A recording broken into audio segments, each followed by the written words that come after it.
When night falls and sound withdraws, the archive remains. True wisdom cannot be captured in words. It is found only in the silence between them. A piece of wood has been carved, not into the shape of a face, into a specific face with specific proportions, specific depths of hollow and height of plane. The geometry determined by the carver over weeks of work with tools of graduated fineness, each pass of the blade removing material that cannot be returned. The wood is Hinoki, Japanese cypress. It is a wood of fine grain, of even density, of a resistance to the blade that is neither too soft nor too hard, a wood that allows precision without requiring force, that holds the edge of a cut cleanly, that does not split along unexpected grain when the chisel enters at a shallow angle. The carver did not begin with a face in mind. The carver began with the wood. True wisdom cannot be captured in words. It is found only in the silence between them. What does the carver remove? The face is in the wood before the carving begins, in the sense that the wood contains all possible faces. Any face could be found in a block of sufficient size by the removal of everything that is not that face. The carver's task is not creation, it is selection. The carver selects from the infinite faces available in the wood one face and removes everything else. What is removed is not wasted. What is removed is the condition of what remains. The hollow of the eye socket is not carved. The hollow is what remains after the surrounding material is taken away. The prominence of the cheekbone is not built up. The cheekbone is what remains after the flesh of the cheek below it is reduced. Every feature of this face is a subtraction, not an addition. Every depth is the result of what was taken from around it. The face is the wood that survived the carver's selection. Carving is not making. Carving is revealing by removal.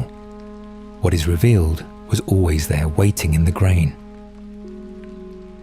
The cheeks are slightly hollowed, not deeply. The hollowing is measured in millimeters, in the small fractions of millimeter that the finest tools achieve. The hollowing does not announce itself. It is the kind of hollowing that, in living tissue, would be caused by age or illness, or the slow redistribution of mass that time produces in the face.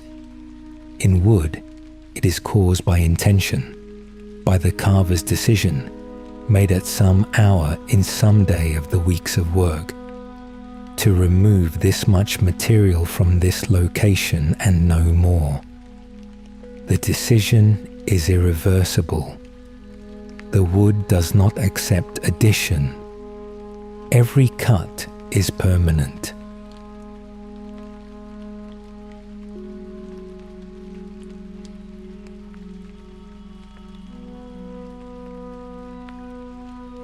The surface is prepared. After carving, the wood is primed. Layers of a white substance, ground shell mixed with animal glue to a consistency that allows it to be applied thinly and evenly, are built up on the carved surface, one thin coat at a time, each coat sanded when dry before the next is applied. The layers fill the grain of the wood, which would otherwise show through any paint applied directly. The layers build up a new surface on top of the carved surface, a surface that is no longer wood, that is smooth and white and receives paint in an entirely different way than wood receives paint. The priming takes weeks. Each layer is thin enough to preserve the carved form exactly. The accumulated layers do not change the face's geometry. The hollows remain at exactly the depth the carver left them. The planes remain at exactly the height the removal of surrounding material determined.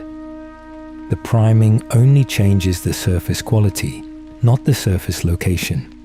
It covers without adding. When the priming is complete, the white surface is ready. It holds no color yet. It holds only the form of the carved face, expressed now in white, in the smooth material that will receive what comes next. The face in white is a particular object. It is the face at the moment before it becomes what it will be. The face before the carver's decisions about color have been made, the face in its most neutral state. White contains no color. White contains all color as possibility. The primed face is at its most open at the moment before the first color is applied. Breath enters, breath leaves. Between breaths, the air holds its density.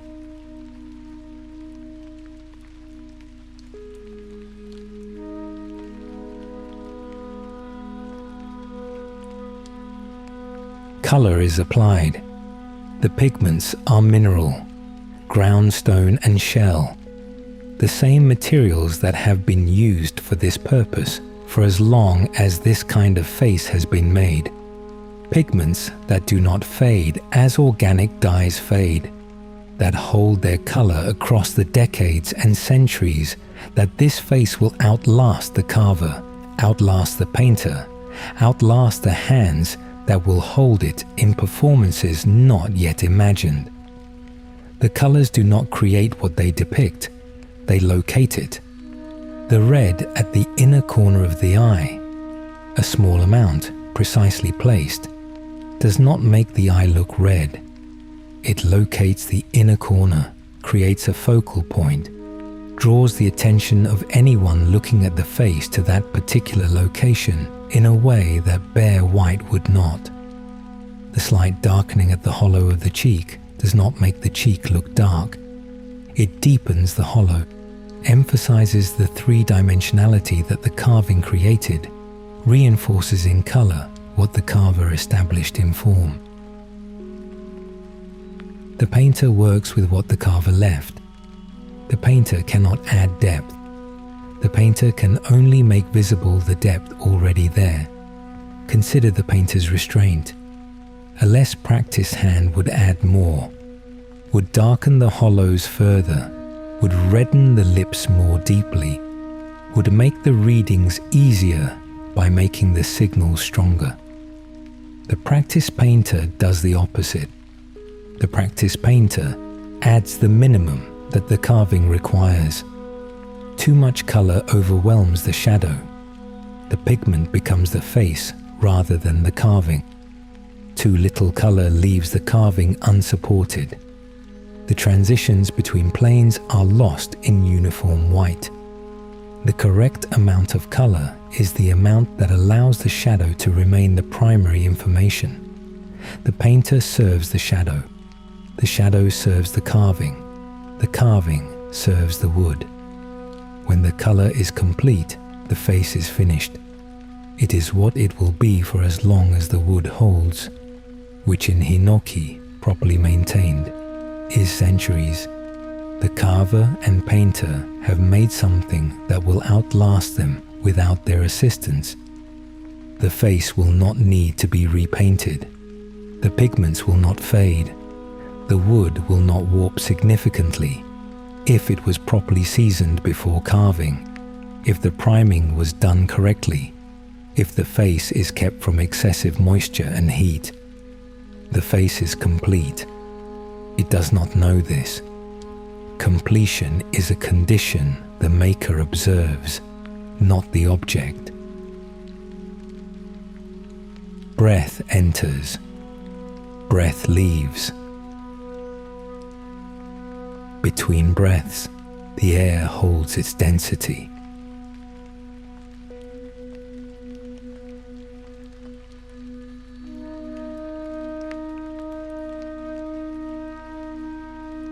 The face is placed in a box, not as storage.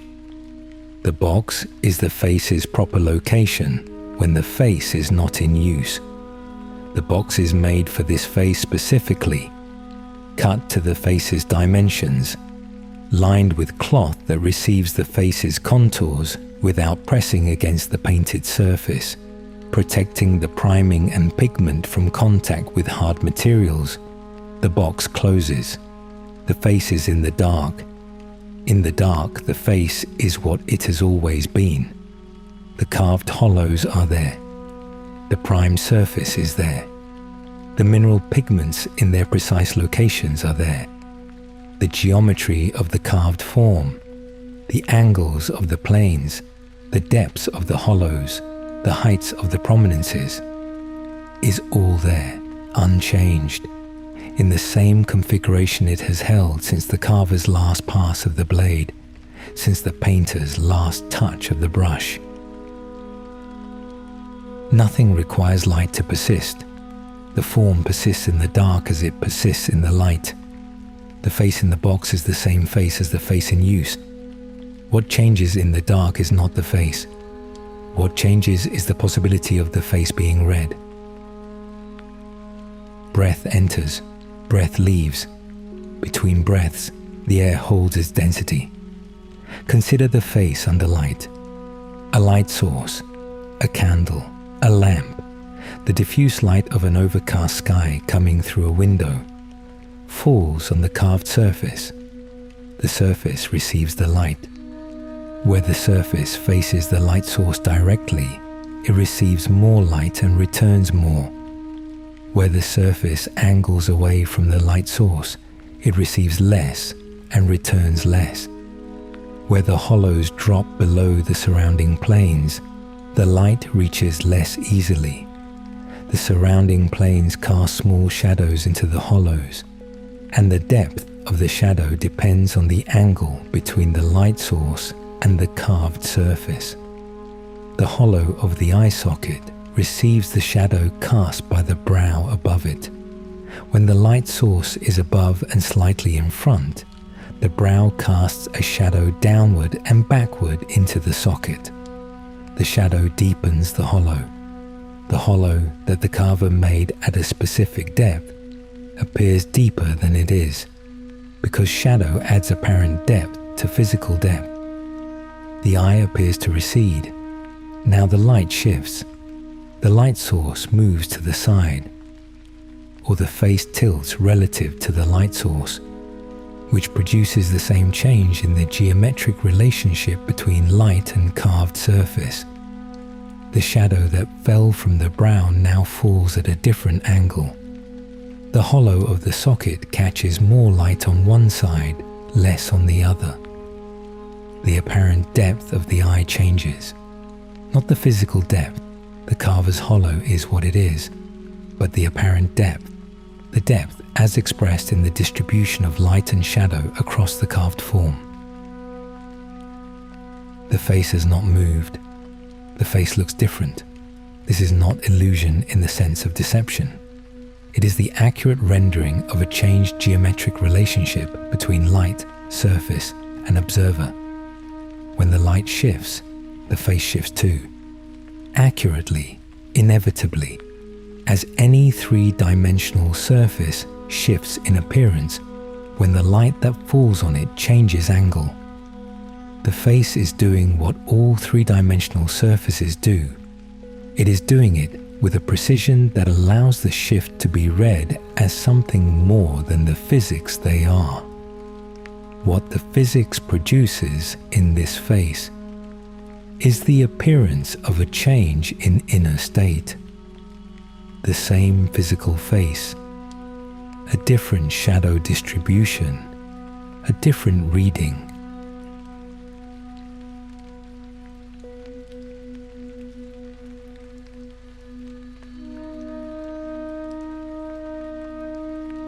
Who reads the face? The face does not read itself. The face has no inner state. The face is wood, primed with ground shell, painted with mineral pigment, held together by the adhesive properties of the animal glue that binds the priming to the wood. It has no capacity for the states that its appearance suggests. It has only the appearance. the carved geometry that interacts with light to produce shadow distributions that observers looking at the face interpret as expressions of inner states. The interpretation is not wrong. The face does not correct it.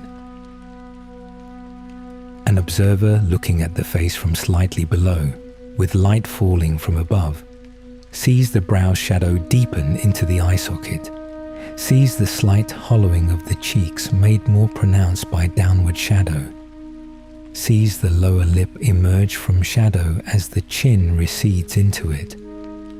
The observer sees something. The something the observer sees is real. It is the accurate perception of a real physical configuration of shadow and light. What the observer calls that something is their own contribution. The face contributes the geometry. The observer contributes the reading. The face is completed by the one who looks at it. Without an observer, the face is carved wood under light, a three-dimensional surface producing shadow distributions that have no audience. With an observer, the same physics becomes legible, becomes a face that is experiencing something, becomes an object that appears to have an interior. The interior is not in the face. The interior is in the observer. The face makes it visible. True wisdom cannot be captured in words. It is found only in the silence between them. The face in the dark requires no observer. The box is closed. The carved geometry holds its configuration. The hollows are at their depth. The planes are at their height. The mineral pigments are in their precise locations. All of this continues without light, without observation, without anyone to complete the face by looking at it. The face is waiting in the sense that a stone in the ground is waiting, which is to say it is not waiting. It has no capacity for anticipation. It simply persists in its configuration until conditions change. Waiting requires awareness of the interval. The face occupies the interval without marking it. When the box opens, light enters. The light reaches the carved surface. The surface produces shadow distributions determined by the angle of the light and the geometry of the carved form. If an observer is present, the observer reads the face. The face does not change to accommodate the reading. The face does not prepare itself for observation. The face is what it was in the box. The same wood, the same priming, the same pigments, the same carved geometry.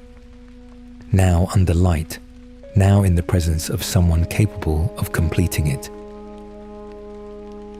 The box opening is not the face's awakening.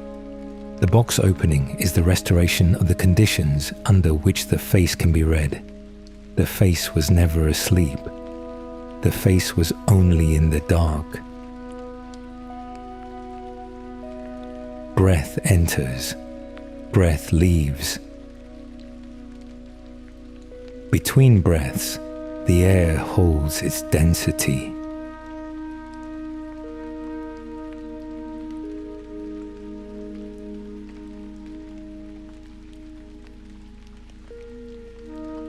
There is one more thing about the carved geometry.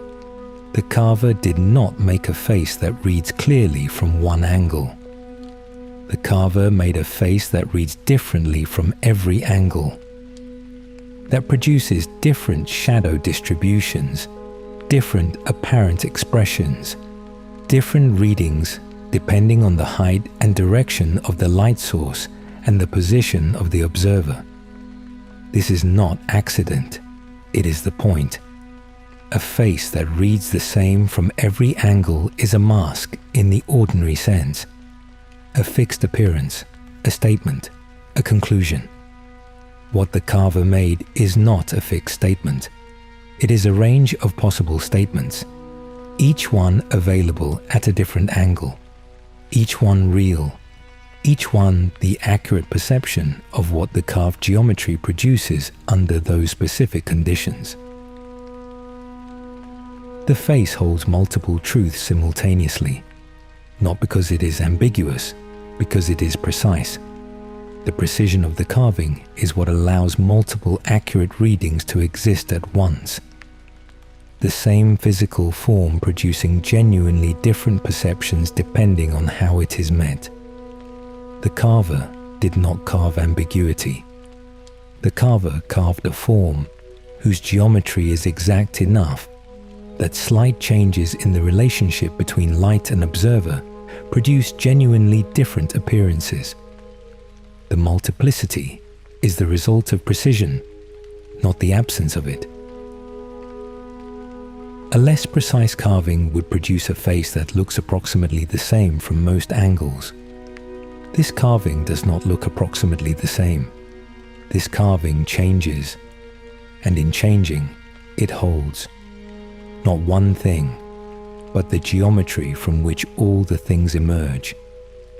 The single physical configuration that is the ground of all the readings, that does not favor any of them, that makes each one available in turn to whoever stands in the right place at the right moment, with the right quality of light falling across the carved planes and into the carved hollows.